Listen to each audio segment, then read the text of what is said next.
আওয়ামী লীগওয়ালারা ইসলামের ব্যানার টানাইয়া মানুষের ধোঁকা দেয় না, বিএনপি ওয়ালারা ইসলামের ব্যানার টানাইয়া মানুষের ধোঁকা দেয় না। তারা বলে না আমরা ইসলামের ব্যানার লাগাইছি, আসো আমরা ইসলাম কায়েম করব। আওয়ামী লীগওয়ালারাও বলে না। অতএব তাদের নিয়ে টেনশন নাই, টেনশন আমাদের তাদেরকে নিয়ে যারা ইসলামের ব্যানার টানাইয়া আবার বলে আমি মাওলানা, আমি বড় ডক্টর, আমি বড় একজন আলেম, আলেমের নাম নিয়া বক্তা হইয়া চেয়ারে বৈশা উম্মতের সামনে বয়ান করে কয় নবীরাও ভুল করেছেন, আল্লাহ নবীদের দিয়া ভুল করাইছেন। তখন বড় সমস্যায় পড়ে যায় যখন একজন আলেম নামদারি স্টেজের মধ্যে বৈশা মানুষের কয় কোরআন শরীফের মধ্যে ভেজাল আছে।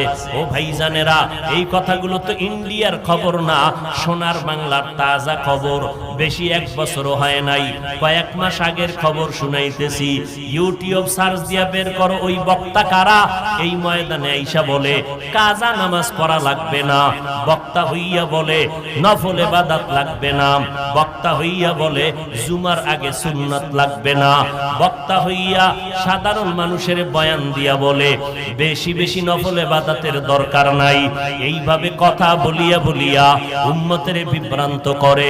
আমাদের টেনশন হলো ইসলামের ব্যানারওয়ালা ধোঁকাবাজ মুনাফিকের নিয়া।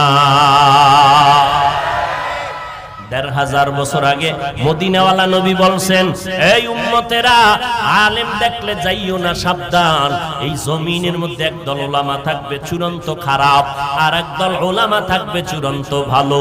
ক্বালান নবী সাল্লাল্লাহু আলাইহি ওয়া আলিহি ওয়া সাল্লাম আলা ইন্না শাররাশ শাররি শিরারুল উলামা ওয়া ইন্না খায়রাল খিয়ারি খিয়ারুল উলামা। দুনিয়াতে খারাপের তুলনায় সবথেকে খারাপ হলো উলামা, আবার ভালোর তুলনায় সবথেকে ভালো হলো উলামা। যারা খারাপ তাদেরকে বলে বাতিল, আর যারা ভালো তাদেরকে বলে আহলে হক। অতএব উলামাদেরকে লাগবে।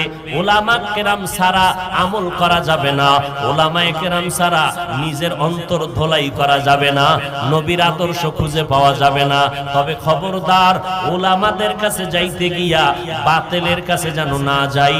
সাবধান সাবধান, যারা কাজা নামাজ লাগবে না বলে তারা বাতিল, যারা বলে বেশি নফল ইবাদত লাগবে না তারা বাতিল, যারা বলে বিতরের নামাজ লাগবে না তারা বাতিল।